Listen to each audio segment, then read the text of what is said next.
So he uses charm now, you know.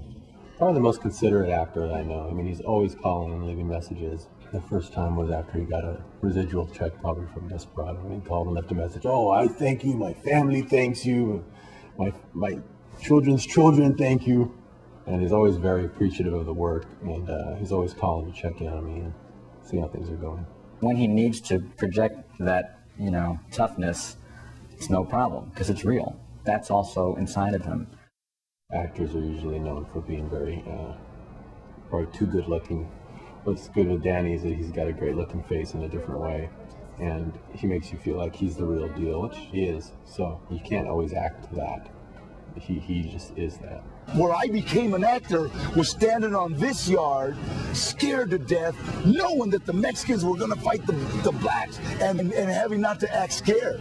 Keeping a 4-inch piece of steel in your pants and trying to act like I'm okay. And the 20 years in AA has been like acting training for him. Do you know what I mean? I mean, it didn't make him play Shakespeare. You know, he didn't do Hamlet, but it makes him not afraid of the camera and not afraid or uptight, you know. So, you know, he's fashioned himself quite a good career from a Chican out of the barrio, you know. Everybody likes him. Everybody will work with him again, you know. This film industry is like catching lightning in a bottle. I've watched kids train their whole lives trying to get into this thing. And if you don't have a certain amount of luck and a certain amount of, with a talent, you know, I mean, you can be the most talented sucker in the world, but, you know, you got to have that little break, that little luck. You got to run into an Eddie Bunker. You got, and all of a sudden, it's like you got to be able to do with that. He loves the movie so much that if he can't do anything else, he'll sweep. You know what I mean? He'll do anything. It's true. He loves the movie sets. You know, he used to just stop if we'd see a set, you know, on the street here. He used to just stop and see who was there. You know, go visit. Yeah.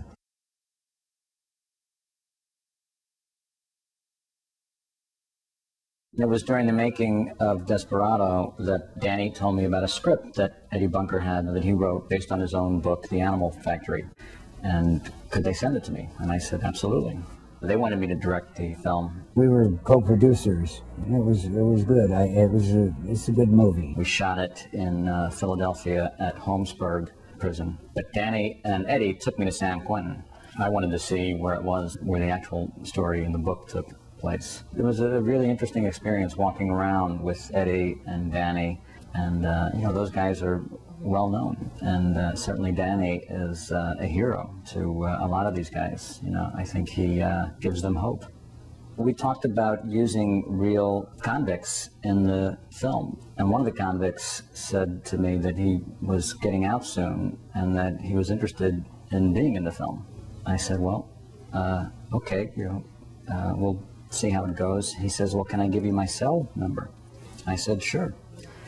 And he wrote it down on a piece of paper, and I put it in my pocket. And when we left, I opened it, and I didn't look like a phone number, and I showed it to Danny, and I said, what is this? He says, that's his cell number. That's the cell that he's in. I said, oh my God. There I was taking it for granted that this guy had a cell phone. I mean, you know. When I was shooting Once Upon a Time in Mexico, even though I killed him off in Desperado, I had to bring him back because I was shooting high definition for the first time, and I thought, I'm shooting a Sergio Leone close-up of somebody. It should be Danny's face. That's a landscape in itself. Danny's my good luck charm. I mean, I've done 6 movies now with Danny, so there's statues of Danny everywhere in my house, you know, for good luck. So 6 movies later, I'd say he's a good luck charm as well as a great friend. The production